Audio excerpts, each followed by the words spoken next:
Lady sa pagkamatay ni Tantoco. Eto si Liza ay ang circle nila talagang addictus benedictus. Nakakahiya dahil gumawa sila ng peking police report. Also, TV, PH. So yun mga kapulso, magandang araw. Samahan niyo ako sa mga bago at mainit na balita ngayon sa Pilipinas. Bago pa lang ang channel na ito, kaya huwag niyong kalimutan mag-like, click the notification bell, and mag-subscribe. Eto si Liza ay ang circle nila talagang addictus benedictus.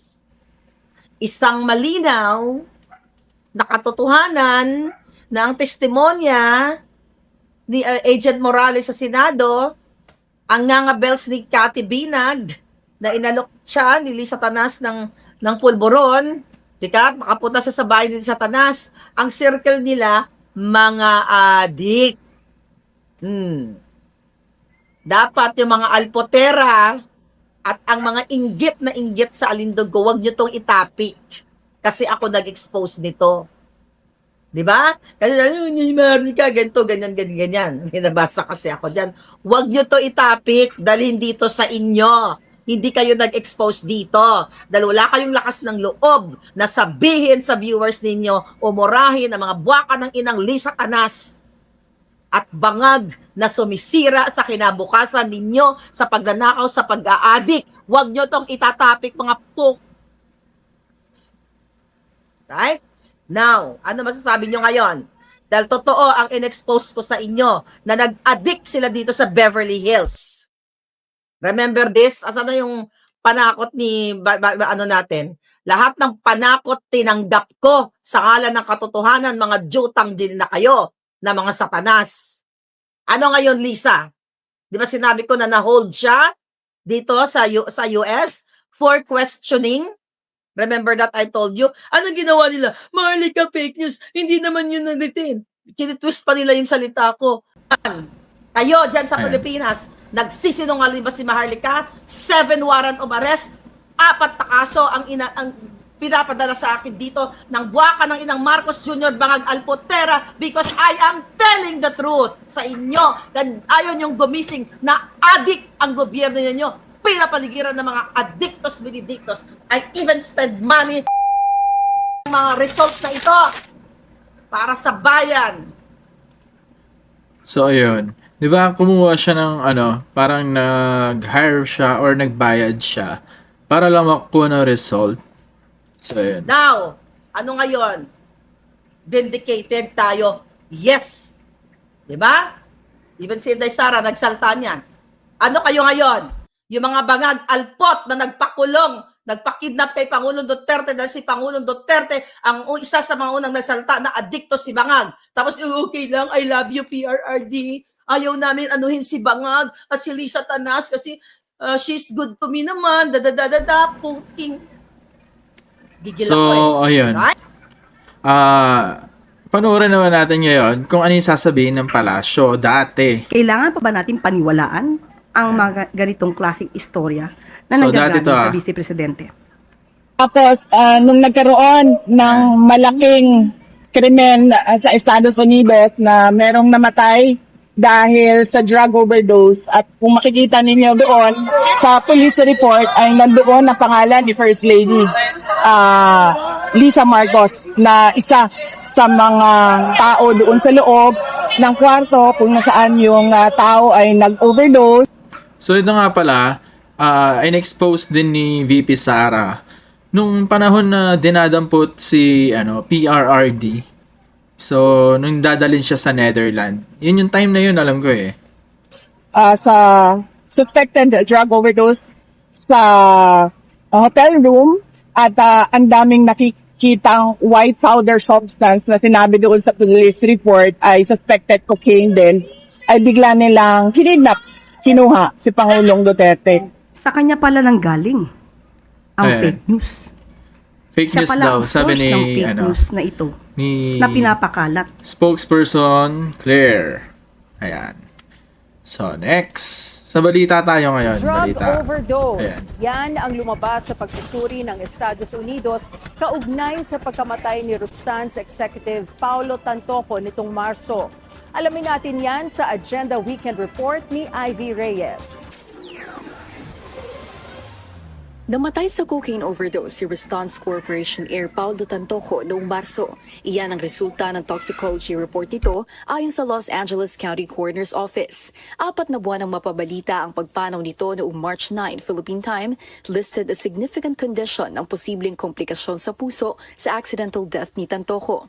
Ayon sa Hollywood LA News, kasama si Tantoco sa entourage ni First Lady Liza Marcos nang ipagdiwang nito ang Manila International Film Festival sa Beverly Hilton Hotel. Sa isang video sa social media account ng First Lady, present sa MIFF celebration, sina Senate President Cheese Escudero, Senate Pro Tempore Jingo Estrada, Tourism Secretary Cristina Frasco, MMDA Chairman Romando Artes at iba't ibang Pinoy celebrities. Noong Mayo, pinabulaan na ng Malacanang ang mga aligasyon ni Vice President Sara Duterte na involved ang First Lady sa pagkamatay ni Tantoco. Sa kanya pala ng galing. So ayan, sinasabi na naman na fake news daw. Ayan. Ang fake news. Siya pala ang source ng fake news na ito na pinapakalat. Kumalat kasi ang haka-haka online na na-dictate sa Los Angeles CFL na ayon sa mga fact-checker ay distorted at manipulated photos and videos. Tandaan po natin, dumating si First Lady sa Pilipinas March 10, 2025. Kung gusto niya pong alamin yan bilang Vice Presidente, may records po yan. March 11, nagkaroon po ng event si First Lady with the representatives of Girl Scouts of the Philippines. That's May 11, 2025. Pwede po ba nating ipakita? Assistant Vice President ng Response Group si Tantoco. Dati rin siyang Chief Operating Officer ng Pacific Links Gulf Development at Chief Security and Procurement Officer ng Santa Elena Golden Country Estate. Ang asawa naman nito, dating Communications Manager ng Response Group at kasalukuyang Malacanang Deputy Social Secretary. Wala pang pahayag ang palasyo tungkol dito. Para sa Agenda Weekend, Ivy Reyes, Billionaire News Channel.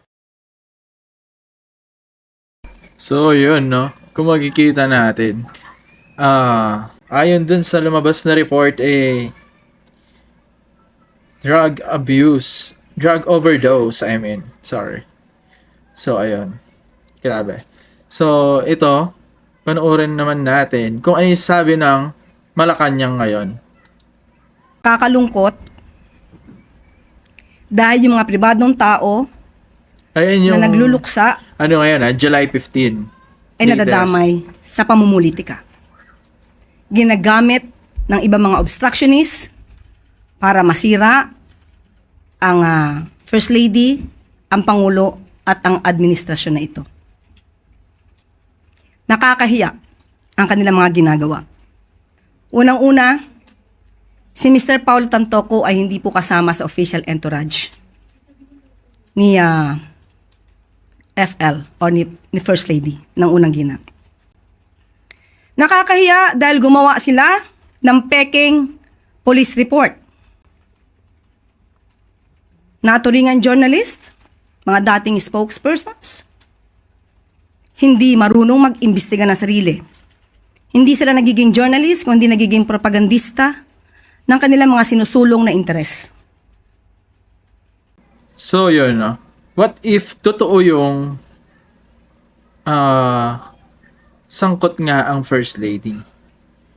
Ano ang pwedeng mangyari? So, I search for, this video na isang attorney, no? Panoorin natin. Okay, so good day po at ang papag-usapan po natin for today is ito po, yung most recent news po regarding the death of Rustan's heir Paulo Tantoco. Okay, so this is as of July 13, 2025. Itong ina-explain ko sa inyo kasi hindi natin alam, baka biglang may lumabas na mga mas bagong balita or more facts later on. Pero for today po, ito yung magiging basihan ng discussion natin. Okay? Okay, so unang-una po sa lahat, wag po kayo magdagdag bawas ha. So kung ano lang sabihin ko, yun lang po yung pakinggan ninyo at doon lang po kayo mag-base ng discussions, okay? So unang-una, wala po akong sinasabing guilty talaga yung mga binanggit dito sa mga news article na to na involved talaga sila sa pagkamatay ni Mr. Tantoco, okay? I am simply explaining po the potential or possible legal implications sa mga ganitong scenario. Yun lang po yun. Wag po kayo magdagdag bawas at kung gusto nyo po makipagmaritesan, bahala po kayo dyan pero wala akong kinalaman dyan sa Maritesa na yan. Pero anyway po, magbasa lang ako or basahin natin tong mula sa Rappler and Bilyonaryo para makita nyo po kung ano talaga yung ibig kong sabihin.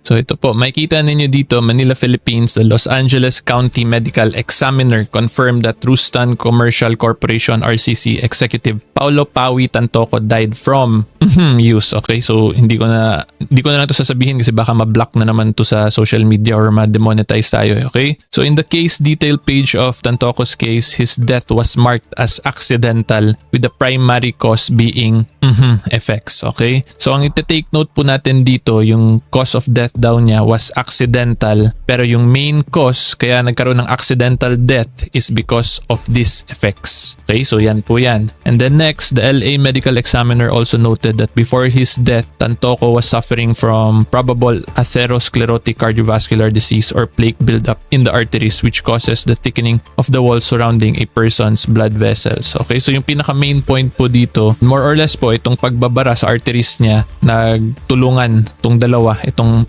effects and itong plaque buildup. Kaya nga So yun yung sinasabi ko kanina na lumabas na report sa LA. kaya nagkaroon po nung accidental death ni Mr. Tantoco. Okay, so yan po yung magiging basis ng discussion natin. So ngayon, explain ko na po yung mga potential legal implications. So as to Mr. Tantoco po, he is completely free from any criminal liability because unfortunately he already passed away, okay? And it is very basic and it is one of the basic principles po kasi in criminal law na pag namatay na po ang isang person, he cannot be held liable na po for any criminal action talaga, okay? So sa batas po natin dito sa Philippine laws natin, may kita yan under Article 89. So pakita ko lang din po sa inyo. Article 89, pero ipakita ko pala kung anong law to. So this is an act revising the penal code and other penal laws shall be known as the revised penal code of the Philippines. Okay, so anyway, ngayon balik po tayo sa Article 89. So kung makikita nyo how criminal liability is totally extinguished, number 1, by the death of the convict. So dito nga yung term na ginamit, convict, pero dapat this is accused pa kasi hindi pa naman talaga convicted dito. Okay, so si Mr. Tantoco, since he has already passed away, ito na po yung papasok sa situation niya, yung number 1 of Article 89. Okay, so ngayon punta naman po tayo sa medyo interesting part. So una klaruhin ko po ulit wala po akong sinasabi ng names kung sino yung kasama ni Mr. Tantoco at the time of his death because currently yung real situation po talaga wala pa namang clear evidence na nagpipinpoint, di ba? Wala naman tayong nakikita na any document, any news article na nagsasabi na si ganitong person yung kasama ni Mr. Tantoco at the time of his death. Therefore, it would be very unfair for that person kung mag-a-assume tayo na kasama talaga siya nung time or nung panahon na nabawian po ng buhay si Mr. Tantoco. Nevertheless, I will still be discussing po the potential legal implications in a situation like that regardless po kung sino talaga yung kasama ni Mr. Tantoco. Okay? So unang-una po ang kailangan natin ma-take note dyan is yung Article 2 of the Revised Penal Code. So habang mag-explain po ako, basahin nyo na lang din po muna to sa gilid. So basically yung Article 2 po, this is the principle of territoriality of criminal laws po ng Pilipinas. Okay? So when you say the principle of territoriality, this means po that our criminal laws only applies within the territory of the Philippines as a general rule, okay? Ina-emphasize ko lang po to kasi may mga nakita po akong iilang posts na nagsasabi na RA 9165 applies daw in this situation because Filipino citizens daw po yung victim and yung mga kasama ni Mr. Tantoco at the time of his death. However, again, I would emphasize this principle, Article 2, na hindi po citizenship yung determining factor in criminal cases. Rather, it is the territory kung saan na-commit yung crime. Okay? So kung saan na-commit yung crime, yun yung may jurisdiction to try and hear that criminal case. Okay? So sa batas po natin, sa bansa po natin,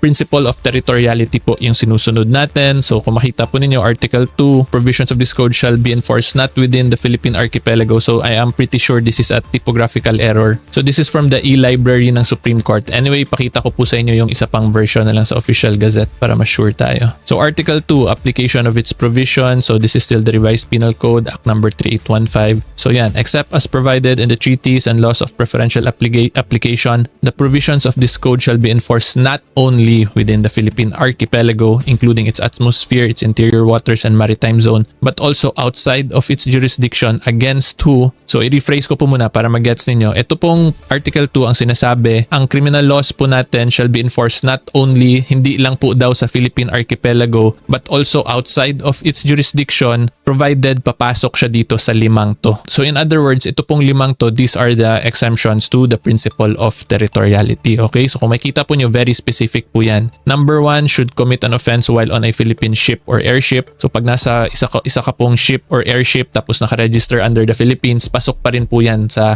or treated pa rin po yan as territory of the Philippines for criminal law purposes. Tapos number 2, forge or counterfeit any or currency, note of the Philippine Islands or obligations and securities issued by the government. In short, gumawa ka po ng pekeng pera ng Pilipinas. Okay? And then number 3, liable for acts connected with the introduction into these islands of the obligations and securities. So ito po, kung itong mga pekeng to, dinala mo rin sa Pilipinas, that will also fall under the exemption po dun sa territoriality principle. And then number 4, while being a public officers or employees should commit an offense in the exercise of their functions. Okay? So makita po ninyo, public officers po, kahit nasa abroad ka, pwede ka pa rin maging liable for criminal laws ng Philippines provided it was done in relation po sa functions mo dun sa office po ninyo mismo. Okay? So number 5, should commit any of the crimes against national security and the law of nations. So ngayon, ang next question natin, meron ba ditong binanggit about RA 9165 or the Dangerous Drugs Act, diba? So kung makita po ninyo, since walang binanggit dito sa Article 2, hindi po covered sa exemptions ng Principle of Territoriality ang RA 9165. Okay? So again, I am just simply explaining here na fake news po yun, yung mga nagsasabi na pwede daw pumasok yung 9165 sa ganitong situation. Ito, I'm just being honest lang po kasi ayoko po magkalat ng fake news eh. Yun po kasi talaga yung reality in relation po sa criminal laws natin. Very strict po yan regarding the Principle of Territoriality. And as a matter of fact, kung makikita ninyo, Article 2 pa lang, dun siya nilagay agad ng Revised Penal Code. So this is in a way po signifying the importance talaga of this principle para at least alam na agad natin kung sino ba yung makakover ng mga criminal laws natin. Okay? So ngayon, ang next question natin, since hindi binanggit tong 9165 specifically sa Article 2 as an exemption, under 9165 itself, meron bang nakalagay na hindi siya covered under the Principle of Territoriality? So kung titingnan po ninyo to, kung i-scan po ninyo yan, wala po kayong makikitang exemption dito. So hindi ko na po ito ma-explain unfortunately kasi mahaba po to eh. But you just have to trust me na lang po na walang nagsasabi dito na exempted to from the Principle of Territoriality. In summary po, ang essence kasi ng RA 9165 is it punishes criminal acts in relation to dangerous drugs po, mga illegal drugs na committed dito sa bansa po natin. So more on sa importation side po to, illegal possession, illegal use, yung paggawa po or pag-preserve ng isang drug den, that is all under this one po, 9165. Pero yung pinaka-essence and spirit of the law po is that it must be committed within the Philippine territory. Okay? Pero as a food for thought lang, as added discussion, yung Dangerous Drugs Act po, yung pag-illegal possession niya, yung pag-manufacture and sale of dangerous drugs can be applied in very specific cases po sa pag-export, assuming na it is part of a grand scheme na parang ano ka ba, nag-ooperate ka ng drug cartel and dun sa pag-operate mo ng drug cartel, it involves yung pag-export mo tas babalik ulit dito. But that is a totally different picture na po kasi medyo malayong usapan na po yun from dito sa situation ni Mr. Tantoco. So as a general rule po of the RA 9165, yung situation ni Mr. Tantoco would be very difficult to fall under these provisions in relation po dun sa mga kasama niya na let's say gumamit or nagkaroon ng possession ng illegal drugs. Hindi po siya automatic papasok dito kasi yun nga po, it was committed abroad. And like what I also explained, papasok lang po yun yung pag-export, paglabas mo ng drugs, illegal possession mo ng drugs if it came from the Philippines, if it involves nga po yun nga more on parang may ano ka, may drug cartel or drug business ka talaga, tapos yung business mo na yun involves you going in and out of the Philippines. So pag ganyan, it can fall under this. Pero yung pinaka-crime pa rin doon is yung pag-operate mo ng drug syndicate or drug business within the Philippines. Not necessarily the simple act of exporting lang, okay? Kasi at the end of the day, yung basic principles pa rin po talaga of territoriality will follow or will set in. So ngayon, punta po tayo sa final question natin. So yung mga kasama po dito ni Mr. Tantoco, under our Philippine laws, mahirap po sila magkaroon ng liability except nga dun sa very rare scenario na sinabi ko kung may drug cartel or drug business, okay? However po, under US laws, pwede po sila magkaroon ng criminal liability kasi yung crime dito, kung may crime man na na-commit talaga, let's say illegal possession, illegal use of drugs, was committed within the jurisdiction of the USA, therefore USA laws na po yung mag-a-apply. So kung meron pong batas ngayon sa Los Angeles, California that prohibits the use or possession of the illegal substance dito, posible pong magkaroon ng criminal liability ngayon yung mga kasama dito ni Mr. Tantoco. Okay? So kung tatanungin po ninyo ako kung ano yung exact penalty, kung ano yung exact na batas, hindi ko na po masasagot yan kasi hindi naman po ako abogado sa California. I'm only a lawyer licensed in the Philippines. So magfo-focus lang po ako sa discussion in relation to Philippine laws. Okay? Pag foreign laws na po, bahala na po yung mga foreign lawyers natin dyan. So ayun no. Ayon sa na-explain ni Attorney Neil. So very informative. Thank you, Attorney. So hindi pwede ang Pilipinas na magpanagot, bagkus dapat ang Amerika. Interesting, di ba? So pero if kasama ang First Lady nga doon sa pagkamatay ni Tony Tangkongko, talagang malaking usapan yan. So stay updated, hanggang doon na lang muna tayo, and ayun, maraming salamat. Don't forget to like, click the notifications bell, and subscribe. Thank you.